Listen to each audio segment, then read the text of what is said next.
राज्यात सर्वात कमी वयात अलिबागकर यांनी निवडून देऊन एक इतिहास रचला आहे। हे सर्व शक्य झाले अलिबागकर यांच्यामुळे। अलिबागकर यांचे माझे वडील माजी नगराध्यक्ष प्रशांत नाईक, माझी आई माजी नगराध्यक्षा नमिता नाईक यांच्यावर असलेल्या प्रेमामुळे शक्य होऊ शकले आहे। मी नगराध्यक्ष म्हणून त्यांच्या हाकेवर असेन, त्यांना हवी असेल त्या प्रकारे त्यांचे अलिबाग म्हणून ते पाहतील। गेले काही दिवस आमच्या निवडणुकीत टीका टिप्पणी सुरू होती की विकास कामे झाली नाहीत। मागील निवडणूकही 10 वर्षांपूर्वी झाली होती। मागील नगरपालिका निवडणुकीत निवडून आलेले नगराध्यक्ष आणि पदाधिकारी नगरसेवक कार्यकाळ संपून 4 वर्षांचा काळ लोटला आहे।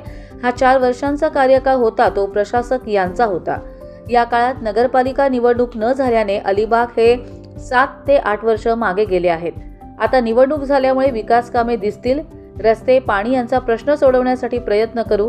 गेल्या 10 वर्षांपूर्वी इतका पर्यटन क्षेत्र वाढलं नव्हतं, ते आता वाढलेलं आहे। कामे का झाली नाहीत याचा सवाल शेतकरी कामगार पक्षाला न करता तो प्रशासक यांना विचारा। स्पोर्ट्स कॉम्प्लेक्स हे लवकरच अलिबाग करण्यासाठी यांच्यासाठी सुरू करू। यामध्ये पहिले प्राधान्य हे अलिबागकर यांच्यासाठी असेल। अलिबाग विधानसभा मतदारसंघाचे आमदार महेंद्र दळवी यांची सून ही माझी सख्खी बहीण आहे। राजकारण आणि कौटुंबिक संबंध हे वेगळे ठेवतो। कामाचे संबंध कार्यालयात होतात आणि घरचे संबंध घरी राहतात, ते एकत्र आणत नाहीत। त्यांनी सुद्धा आमच्या विरोधात उमेदवार उभे केले होते।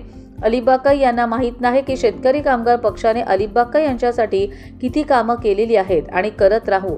अलिबाग हा शेकापचा बालेकिल्ला आहे। शेकापला अलिबागमधून कोणी हलवू शकत नाही। प्रशांत नाईक यांनी जी कामे केली आहेत तीच आज बोलत आहेत। नगरपालिका निवडणुकीत माझी बहीण ही आमदार महेंद्र दळवी यांच्या पक्षात असून देखील तिने माझ्या प्रचारात मदत केली। बहिणीचे कर्तव्य म्हणून ती माझ्या सोबत होती। निकाल लागल्यानंतर पहिला फोन होता तो तिचाच होता। आमच्यामध्ये कधीही राजकारण येणार नाही।